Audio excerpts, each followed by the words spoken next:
Good morning. How the devil are you doing this fine day? Me? Bit of a strange mood today. Obviously, I'm excited about my trip to Bauma, which begins on Sunday.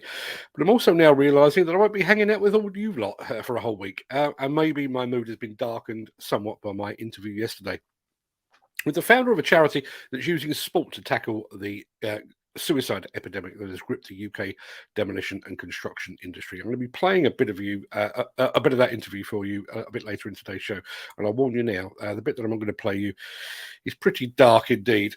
By the way, I realise we're all focused on Bauma next week. I also realise we've got to get through ConExpo and Plantworks next year.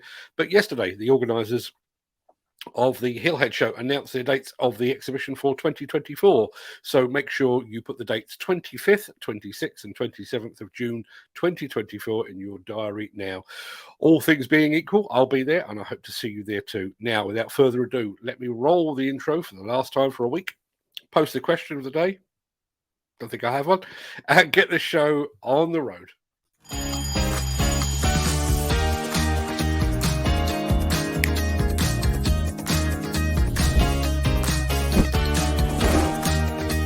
Welcome to the Breakfast Show. I'm your host, Mark Anthony.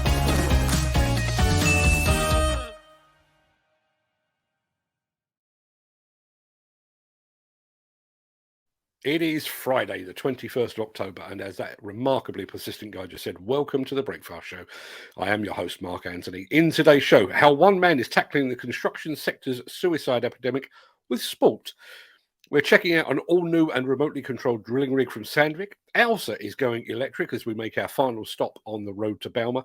We're off to see what Allu has in the pipeline. That will make more sense when you see it. Plus, there is more to Sany than the excavators, as you're about to see. And we'll get to all of that in just a second. But first, let's pause a while to see who among the rich and the shameless will be celebrating a birthday on this day of days. Happy birthday! And it's many happy returns to poet Samuel Taylor Coleridge and to the founder of the Peace Prize that bears his name to this day, Alfred Nobel. Happy birthday also to cricketer and professional Yorkshireman Geoffrey Boycott, guitarist Steve Cropper, and to Star Wars actress Carrie Fisher. To Teardrop Explodes frontman Julian Cope, Queens of the Stone Age bassist Nick Oliveri, Tony Mortimer of E17, and to that ever publicity shy lady, Kim Kardashian. Many happy returns to them, one and all.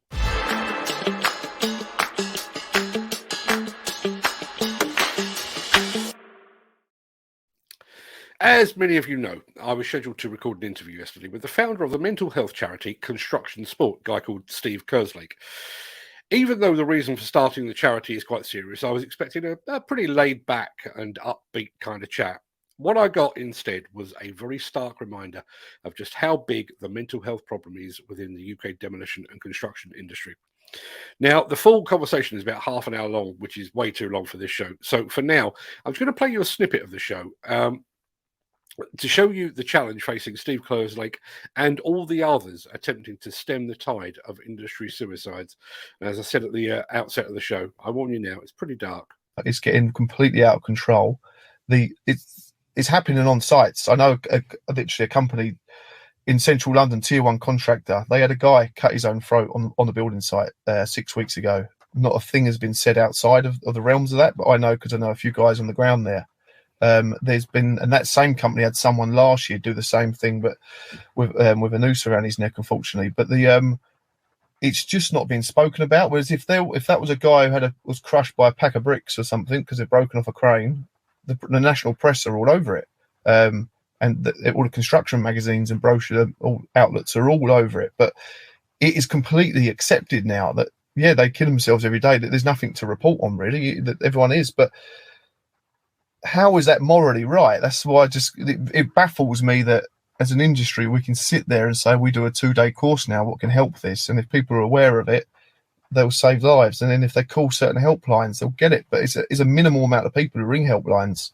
If we just do what's human and communicate with people and give guys and girls an opportunity just to enjoy themselves away from the stresses of life, we prove it to a very small number. But if the industry just got behind this silly idea that I've got, I honestly believe we could fix a hell of a lot of problems. Well, it's going to be a tough world to ever get to zero, but another saying zero. It's another thing. You look at all the exhibitions and all the shows. It's all about net zero, net zero. And I thought, imagine if we drove that much interest in what we do for net zero into making this number zero. I can't get too political, but it baffles me that how is that morally acceptable to watch this happen in front of our own eyes now? And like I say, there's people I know are witnessing this stuff in front of them. And you say that as well with the numbers as well, the 2 a day. And when you start looking back to the post-traumatic stress disorder that I've heavily looked into from my own experiences, these people are suffering with this, and we're inheriting this into our industry from other sectors like the military or the prison service. And so we bring everyone into the industry, and we don't do nothing about it. About what do we do to help them? Me and 2 colleagues spoke to over 3,000 people on HS2, and 2,500 of them. 3,000 of them, there's 50 of them, so 2,950 hadn't had any training. 50 people across the 3,000 had mental health first aid training. Not one of the people who had the first aid training was on the ground of the industry. And of all those 3,000 people, not one of them had had any kind of mental health training of some description, or just a little bit of education about mental health and what it is and how to deal with it. And we're all going to witness trauma in our life. We're all going to be slapped in the face by a loss of a loved one, or a loss of a pet, or seeing something we don't want to see. So we've got to prepare 100% people to deal with this. And if that's not negligence, then what is? And I said this with the HSC, and just look up the word negligence. And if you're negligent and you know there's a problem and you don't do something about it, then you're liable. Now, if you'd like to know more about the construction sport charity, you can check them out using the link that I've just posted in the chat. And now, as I'm going to be away all of next week, I keep saying it, but I do need to remind you, I'm going to set this one to air on YouTube, on our YouTube channel on Wednesday. It'll also air on our Facebook channel on Wednesday as well. But I'm going to try and make it available to our patrons later today. If you'd like to watch the whole thing ahead of time, then please consider becoming a patron over at patreon.com/Demolition News. If you haven't got time to write that down, don't worry. Go to the top of the chat. You'll see all of our links there, one of which is Patreon. Just click the link that I've provided, choose Patreon, and you'll get to see that one ahead of time. And a good degree of other stuff as well. Please consider becoming a patron. Since the finance bill came into effect in April, the construction industry has seen a surge of fuel thefts. The rising cost of living has placed an additional risk of theft by employees and contractors, as well as opportunistic thieves. By using diesel dye and placing warnings of its use, you are sending a clear message that this is your fuel.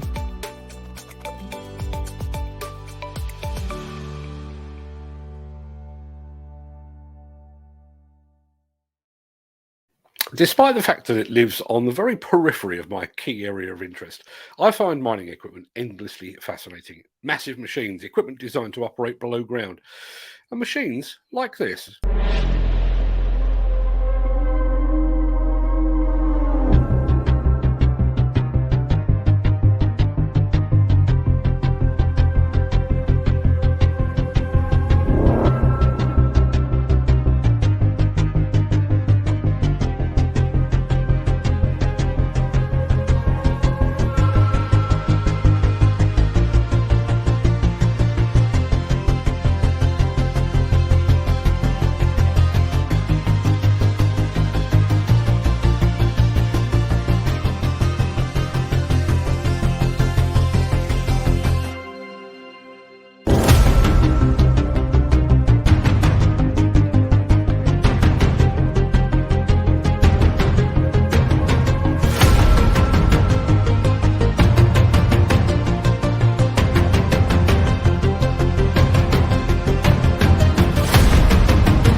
I realise that's remotely controlled, but surely that's one application that is absolutely crying out for fully autonomous operation? Miles from anywhere, drilling holes in a pre-planned pattern?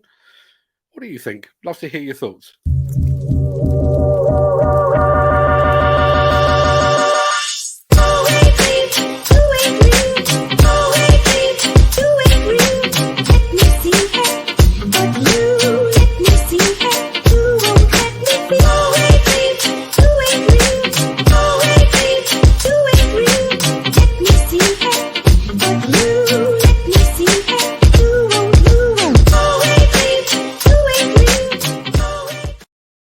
It's been a long while since we featured the Chinese manufacturer Sany here on the Breakfast Show. I won't bore you with the details why, but they have a new video out that shows that there's way more to the company than just the excavators that we've seen so far.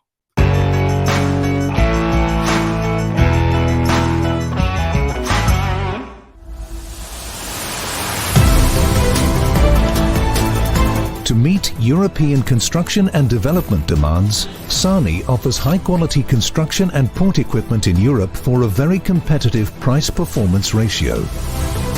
As part of one of the largest heavy equipment manufacturers in the world, Sany combines German precision engineering with China's leading role in lean manufacturing, high-quantity production and purchase power, offering you the best of both worlds.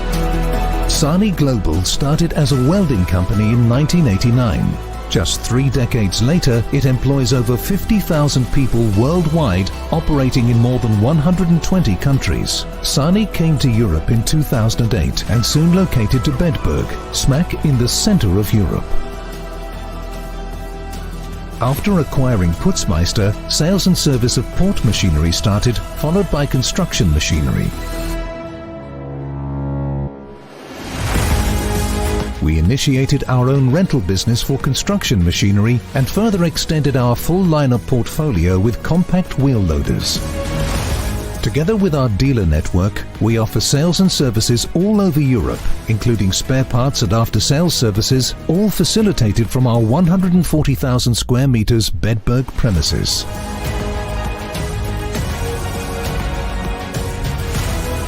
And because of our own assembly line and R&D department, our European product and sales managers can swiftly communicate to get closer to European demands and improve our products accordingly for our European customers.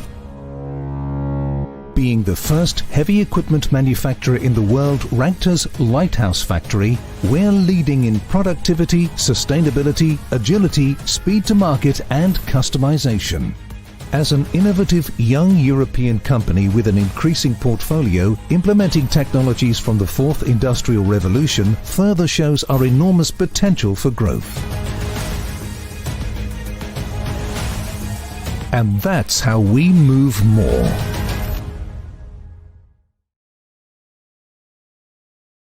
Yeah, I think I might have to send Fred to check them out at Bauma next week.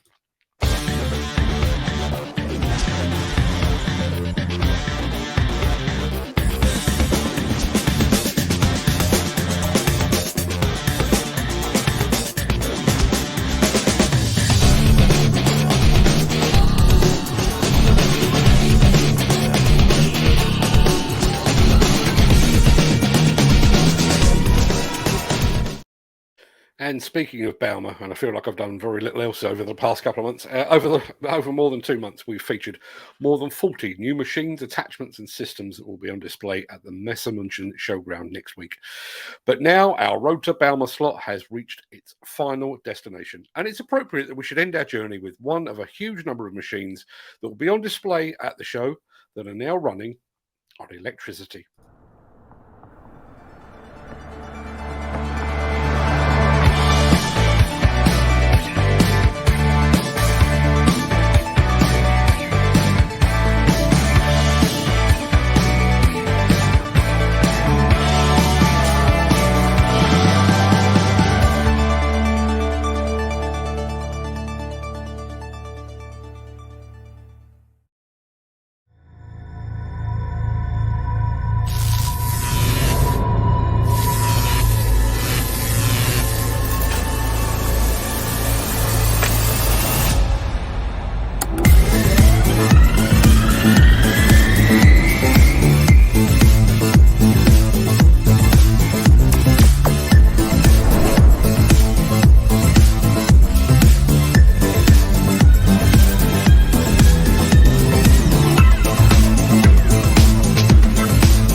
thanks once again to the fine folks at Diggerguard for their support of this slot on our show for these past few months.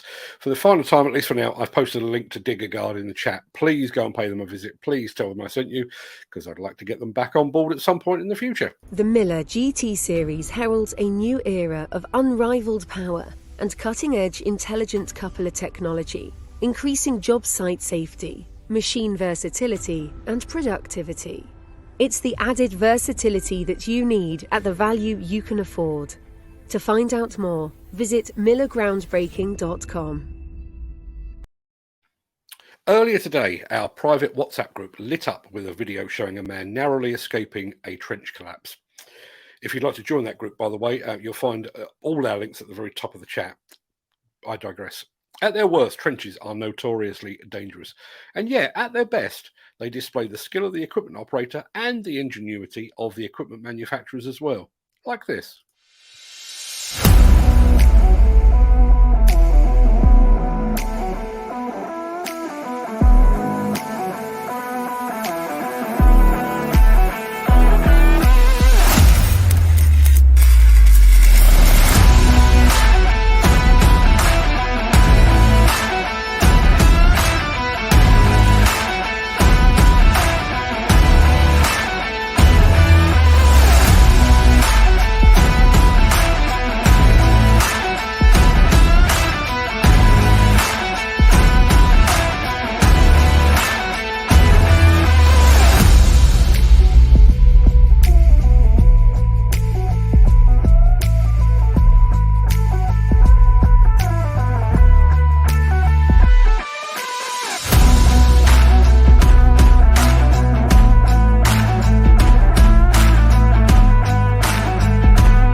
Yeah, I'm hoping to find a bit of time to visit Allu next week as well.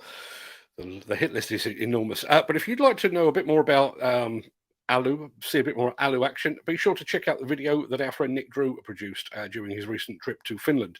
You can find that using the link that I've just posted in the chat. Sorry to interrupt the guy with the funny glasses, but if you're enjoying this video, please hit the like button as it helps our channel.